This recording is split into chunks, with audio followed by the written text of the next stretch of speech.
విశ్వాసం నుంచి తొలగిపోయావు. ఆయన నుంచుని తన కుర్చీ నీకు ఇవ్వబోతున్నాడు. ఆయన పెట్టుకున్న కిరీటం నీకు ఇవ్వబోతున్నాడు. ఒక మహిమ గల రోజు రాబోతుంది. చెప్పండి, నా దుఃఖ దినం ముగిసిపోతుంది.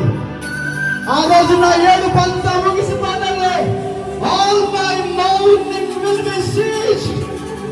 All my darkness will be ended. There comes a glorious day. ఒక మహిమ గల రోజు రాబోతుంది. చీకటి ఉండదు, దురాత్మ ఉండదు, చీకటి శక్తులు ఉండవు, శాపములు ఉండవు, ఆసుపత్రులు ఉండవు, కోర్టులు ఉండవు, పోలీస్ స్టేషన్లు ఉండవు. నా యేసే రాజు, నా యేసే రాజు, రాజుల రాజు, ప్రభువుల ప్రభువు. ప్రతి మోకాలు వంగును, ప్రతి నాలుక యేసు యేసు